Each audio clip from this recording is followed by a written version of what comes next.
Season of high school football in Ohio will be just 6 games in 2020 due to COVID-19. Once those 6 are played, teams will move directly into the playoffs. Thus, tonight marks the midway point for Buckeye State programs in what is week number 3. The Rock Hill Redmen and Gallia Academy Blue Devils are off to 1-1 starts this year. And tonight, they look for win number 2 against each other in an Ohio Valley Conference matchup. It may be only week 3, but in Ohio, teams have plenty on the line, including the Redmen and Blue Devils.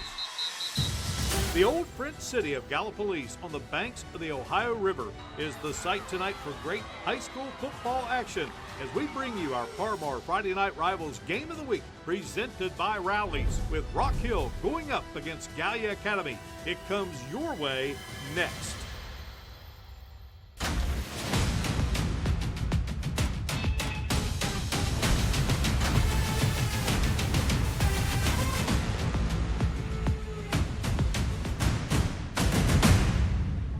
We welcome you inside historic Memorial Field in beautiful downtown Gallipolis, Ohio, as tonight the homestanding Gallia Academy Blue Devils of head coach Alex Penrod meet up with the Rock Hill Redmen of head coach Mark Luth. The year 2020 for high school football in West Virginia will long be remembered as the season of COVID-19. Since the first weekend of September, the Mountain State high school football scene has been like no other. Each week came question marks as to whether schools would have to change a game on the fly or be able to play at all. While it certainly hasn't been perfect, suddenly Week 10 has arrived and the playoffs loom. Tonight, the Huntington Highlanders are at home and getting set to play a 9th game with an outside shot at reaching the postseason. The opponent is Riverside, who is ready to embark on just its 6th game of the year with the hopes of finishing on a positive note. It's Friday night and football is being played. That in itself is a wonderful thing regardless of the circumstances. And tonight, it's a Mountain State Athletic Conference showdown as Riverside's Warriors invade Huntington to meet the Highlanders in our Parbar Friday Night Rivals Game of the Week presented by Rowley's. From the gun, hands it to Pritt. Turns the corner, got daylight, first down and more. Pritt on the move. And no one is going to get Pritt. From the 30, Kogar fakes the handoff, sets up, launches, looking, and the catch is made by Cox, and he gets away for the touchdown. Long count, and Jet Kogar keeps it, and Jet Kogar is off and into the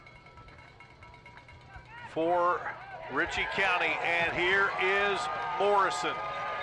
Well, we saw him break one earlier, and this Collins in motion. Greathouse looks. Greathouse looking for Collins, and he makes the grab. Ton of action, and Hott wants to throw. Looking for Morrison, and he's got Morrison, who stays on his feet and twists his way into the end zone. It's been a sweet season so far for the Thundering Herd, and Doc Holliday's team finds itself in the Sweet 16 of both national college football polls. We bring you some Sweet 16 moments of 2020. He's manned the trenches in a Thundering Herd uniform and is on guard to protect the quarterback and open holes for the running game. We visit with senior Alex Millette. And remember November. It's a motto for the Marshall football program. Doc Holliday discusses what's next for the Herd. It's all coming your way right now on Marshall Football Today with Doc Holliday, sponsored by the West Virginia Lottery.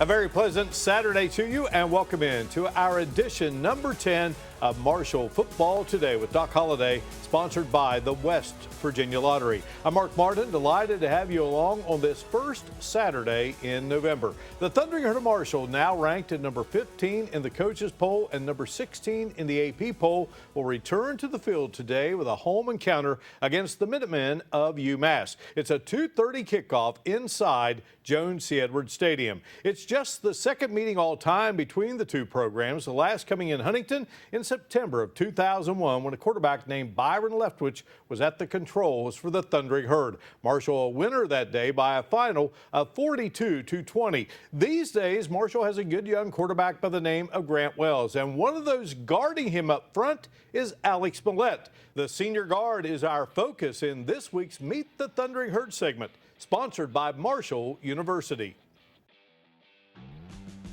Alex Millette steps back on the field today for the Thundering Herd. In doing so, he counts his blessings. Since March, everything was kind of a gray area, and every single day something was changing, so we never really knew when we were going to get to this point. And when I was a captain against EKU, I was telling the guys, I was like, look, this is the only one we know for sure that we have. A whirlwind week for new Marshall head football coach Charles Huff, and with the staff about to be officially in place, Huff is ready to get busy assessing current personnel on the Thundering Herd team. Coach Huff was officially introduced last Tuesday as Marshall's 31st head coach. Huff has spent the past 2 seasons with West Virginia native Nick Saban as an associate head coach and running backs coach. Huff has been going full steam ahead since getting the call offering him the position, and he was at a sporting event when that all-important call came through. There was about 158-year-old kids in this huge gym yelling, screaming, parents, go there, shoot, run over here. So I'm on the phone with the president, and I'm like, hey, I apologize for what's going on in the background right now, but I can't control any of it. And he said it's okay. He said, we would like to offer you the job.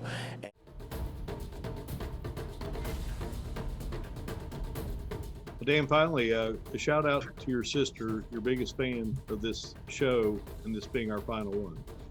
Yeah, she brought me a cherry pie last night. Boy, it was really good. My Did you save me a piece? Did you save me? Did you save? No, I'm not saving you anything. I'll do a lot of things for you, Mark, but you're not getting my food. Andrew Taylor dribbles out of trouble, floats it for Byers, and it's an alley-oop and an authoritative slam dunk. Now circling around, Jared West takes the handoff, gives to George a pick and roll. West to George, a dunk and a foul. How about that one? What a play by Darius George.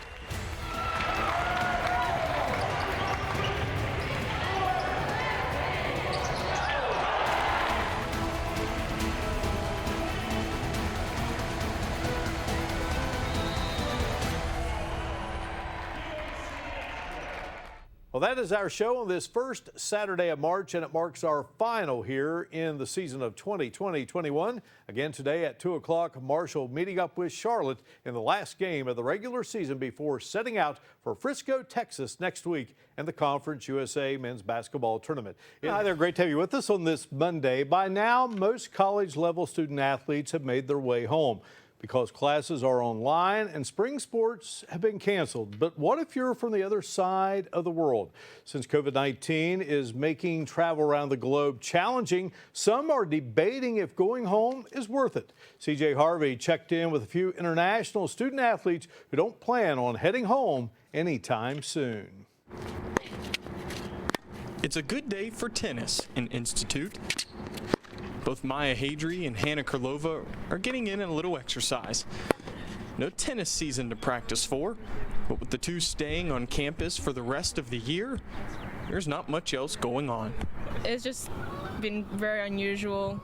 I've been sitting in my room a lot more than I thought I would. For now, we've just been doing something that we can come up with and doing some exercise in the rooms and watching Netflix and getting out of that too to hit some balls and stuff. It's been a stressful few weeks for the two. Maya is from Australia, Hannah from Belarus. And while they would enjoy being back home, each has been told by their family to stay in West Virginia. Of course, Maya just joined us in January from Australia. and her dad said it was safer here than it is in Sydney, Australia, so wanted her to stay. And then, of course, Hannah is from Belarus, and they're afraid that if she goes home that she won't be able to get back into the country when school starts again in the fall. And the two are always thinking of home. I'm trying to make sure they're all safe too, because it's tough back home as well, and all the borders are closed and they cannot go anywhere. Coronavirus is really spreading quickly over there, so my parents told me it's best to stay here for now, especially like there aren't too many cases here at the moment, so they just thought it would be safer to stay here. West Virginia State has been providing takeout meals for students still on campus, but it's always nice to have someone to rely on. And sometimes a coach can also be like a dad. Yeah, it's probably taking on more of the dad role right now than it is coach, making sure they got food, checking on them every day, staying in touch with the extended family, with their families back home. Yeah, it's more of a family, fatherly type role right now than it is coach. Yeah, he's been very helpful. I'm so thankful to have him. He's been getting me food, pizza, very helpful. I don't know what I'd do without him. He'll do anything for us, and it's really nice to have a coach like that because we really don't have anybody here, so he's really been like a West Virginian dad for us. So while this pandemic has halted their season and ability to go home, So do you need an intervention? spirits are still very high on this court in Institute. Welcome back to Eyewitness News at 10. Great to have you along. In a different Kansas City venue, the West Virginia women's basketball team hoped for a better fate in the opening round of the Big 12 tournament than the Mountaineer men's team. And the Mountaineers, the number 2 seed, taking on Kansas State, the number 10 seed, early this evening at Kemper Arena. And what a finish Friday night for Mike Carey's crew. K-State in front under 2 minutes to go, and Rachel Reiki puts the Wildcats up 55-48. But here comes West Virginia. Kaiser Grondrzak pulls the quick trigger and sinks the three-pointer, the lead to 4. Then KK Dean scores underneath, and the lead down to 3 with 36 seconds to play. The comeback continues. Deans picks up the loose ball, steps behind the arc, and buries the game-tying 3 with under 20 to go. And then with 5.5 seconds, K-State inbounding. Blessing, edge of 4, tips it to Deans. The steal. She goes coast to coast and beats the buzzer. West Virginia wins 58-56.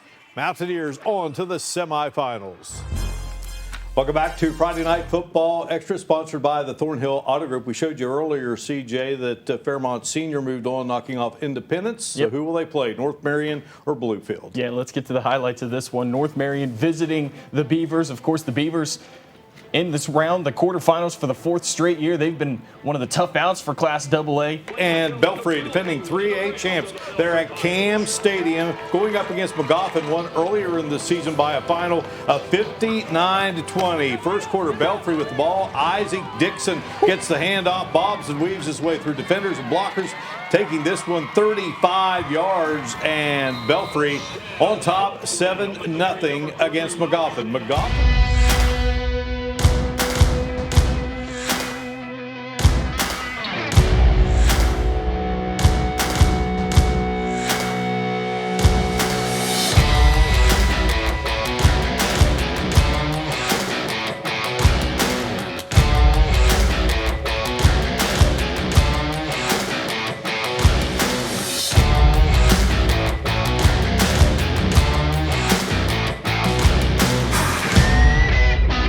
Welcome you in to the season debut of the Saturday Sports Showcase. I'm Mark Martin, delighted to have you along on this August 29th edition as we bring you the latest happenings in area sports, and we will do so through early April. How about the Blue Devils of Gallia Academy, a playoff team a year ago, hosting South Point there in the old French City? And I'll tell you what, they got a great running back. He's strong. His name is James Armstrong. Spins his way 56 yards. And the Blue Devils on top by a count of 7-0. Got their quarterback returning. Noah Vanko put some zip on this one. Donovan Woodson, 35-yard touchdown catch there. The Tigers looking for a little redemption tomorrow at 1:15 in Massillon. All right, CJ, great job. We missed you, Josh and Kenny. We'll see you next week here on Friday Night Football. Extra sponsored by the Thornhill Auto Group.